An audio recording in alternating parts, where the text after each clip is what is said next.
Okay, hello everybody. Welcome to Korean Atlanta Mentorship. So, question for you all. Have you ever had this experience where you talk to one group of people, share your ideas, they react negatively or they just show no interest, and then you say the same exact thing to another group of people, and then people react really positively or they really want to hear your ideas and hear you speak? I've had that happen to me so many times that like you notice a pattern, right? And I'm just going to give you some quick, easy examples. So, for example, this one of the main reasons why people like to view this channel is because of velocity banking, and I've shown you the Google Analytics about what's popular on this channel and what people like to watch. And when I went back to my hometown last year, in December, in California, I shared with other people, like, look at this YouTube channel I started and look at what I'm talking about. And people are interested in velocity banking. And it's funny because, I've known this for quite a long time, but sometimes I do these things to prove myself wrong. It's like, oh, I'm going to talk about this to my friends and family. And maybe they'll be interested to see how much traction I'm getting on YouTube. And then I'm getting like crickets, right? Like velocity banking, not even interested in finding out what that is. I paid off 25% of my mortgage in a year. Not even gonna ask, right? Like it's really weird how based on who you speak to, the reaction matters differently. And one of the things that have been noted for quite some time is that your hometown does not value your wisdom, right? So here's the thing: I don't consider myself to be any sort of prophet. I mean, I was just like, well, I'm just a simple person who just likes to play video games and hang out, and I don't never really cared to learn how a mortgage works, right? But I think the only reason I learned these things is because I struggled so much, and then I found good information over time. Learning how to buy properties at a discount, learning how to talk to other people. Learning about paying off debts quickly, learning what a line of credit even is. And I remember I was talking to one of my hometown friends, and he was like, "What's a line of credit?" And this guy owns property in Los Angeles, right? So just because you own a property doesn't mean you know what a HELOC or line of credit is, right? It's like if you have a car, it doesn't mean you know how to drive it well, okay? But when I talk to a different group of people, I'm talking about you, the YouTube audience, sometimes I post a video and I get a like. This like button goes up one before there's even a single view. And I think YouTube counts a view if you watch it for like 15 seconds or something like that. But what I'm saying is that based on who I speak to, the reaction is completely different. And one of the main commonalities that I find is that the people who are not reactive to the things I have to say is the people who I've grown up with, right? And there are several reasons for this. And again, maybe the people that you know are not like this, but it's kind of like not working in a toxic workplace. Okay, so the majority of people work in toxic workplaces. So if you don't work in a toxic workplace, don't think like just because you're the exception, that's how everyone else is, or that I'm characterizing you unfairly, or just say it doesn't apply to me. It's like when I hear, oh, most Americans are paycheck to paycheck. That doesn't apply to me, but I still understand that's the case for most people, right?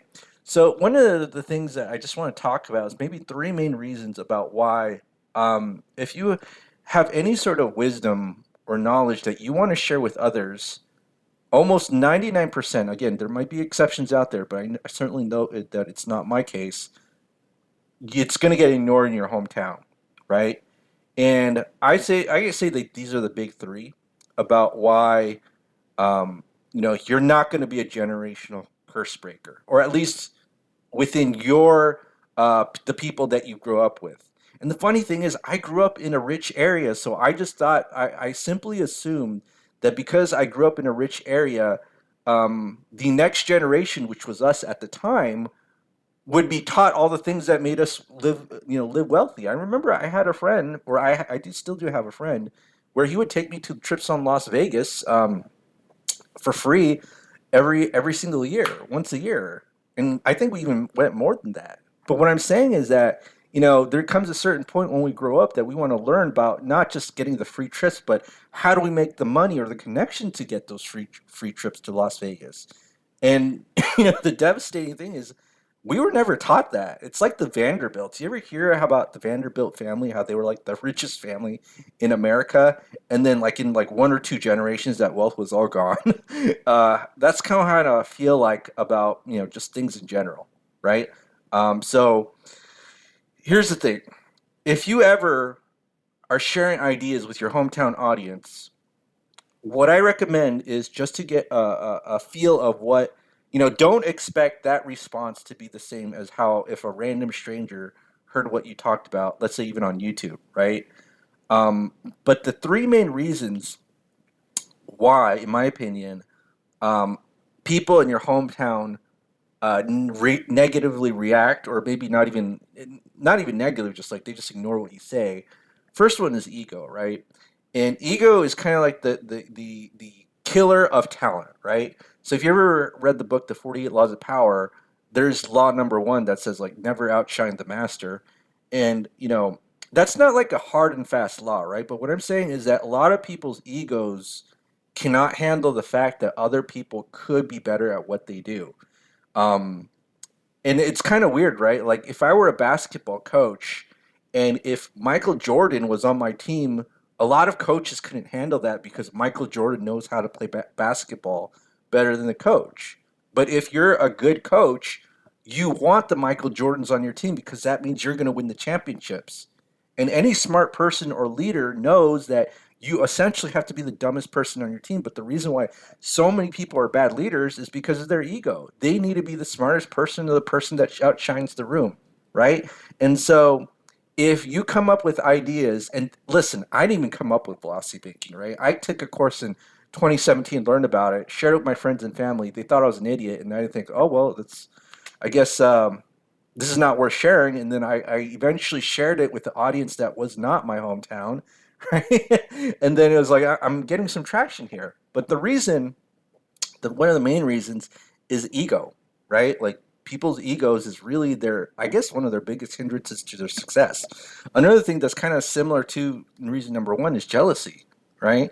If people see that you're making it in life, very few people in my experience who are in the hometown have this desire to say, hey, how did you do that?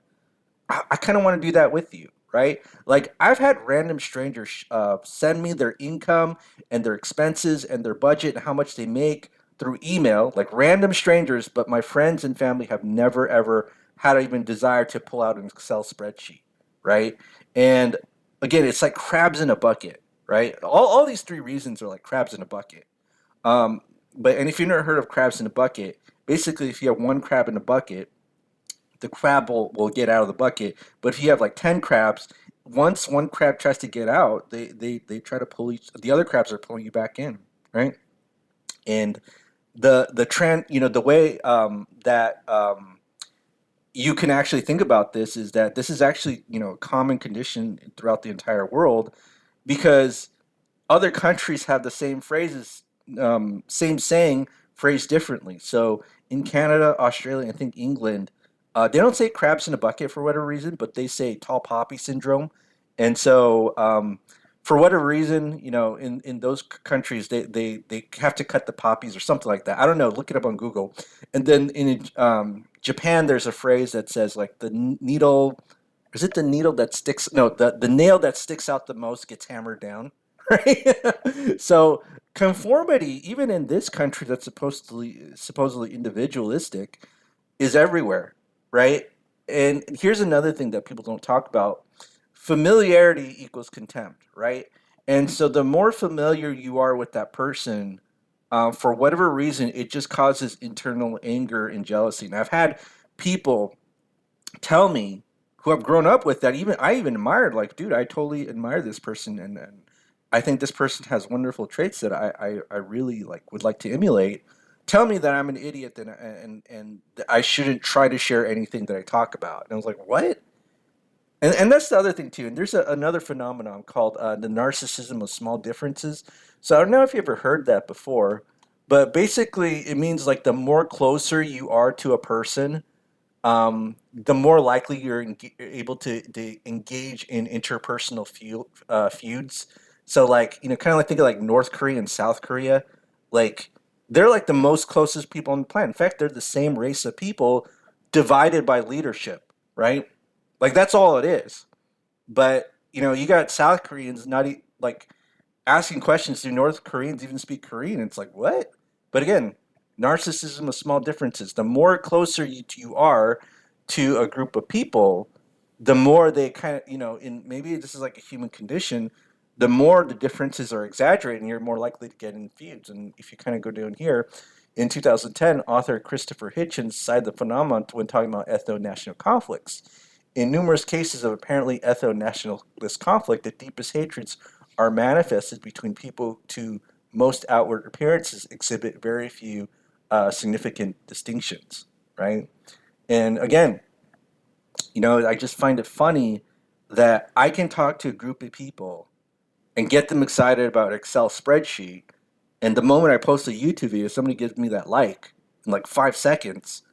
But when I go to my hometown, I mean, these are nice people, right? I mean, they're pleasant people, but there's no desire to kind of learn, right? Like, how can we make things better? How can we break generational curses? How can we ensure that my life and the life of the next generations are going to be better? And people, they're just going to stare at you and just move on with their day, right?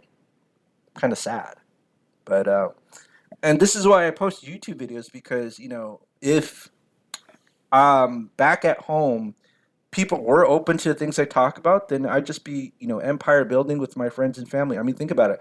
I have three older brothers, right? They have good jobs, good salaries. Why don't we combine our income to buy apartments or something, and then quit our jobs? Doesn't make sense. I mean, it makes perfect sense to do that, but it doesn't make sense why we're not combining our forces. But that's happens a lot of times, which is why I gotta like um, I don't know if this is the right term, evangelize to strangers, right? Because it's essentially what I'm doing when every time I post a YouTube video and talking about whatever I'm talking about, right? So, has this ever happened to you where you just talk to a random group of people and they are like really excited to hear what you're talking about? You talk to your friends and family back home and they're like, you don't know what you're talking about, you're an idiot, right? Happens to me all the time, especially in my adult life. I don't think it happened to me as a kid. Maybe because as a kid I just kind of understood the rule that children were meant to be seen, not heard. And so when I became an adult, I just thought like, oh, well, now I can finally share the things that I talk about. And I was, I'm wrong a lot about a lot of things. I'm going to tell you that. Like, I'm not like a prophet that's correct on everything, right? But one of the things I'm going to tell you is I'm certainly wrong about a lot of things. I thought real estate was going to crash in 2019, 2020. Um, totally wrong about that. Totally wrong about how I thought if I became an adult, I could finally open my mouth. Can't do that, and it's kind of sad, right? All right, well, that's it for this video. Yeah, well, have a great day, everybody, and let's maybe crank out one more video about velocity banking today. And leave a comment if you have any experiences with regard to what I'm talking about or you think I'm wrong. All right, and also if you're interested in joining our group, go ahead and click the Google Form link below. All right, have a great day, everybody.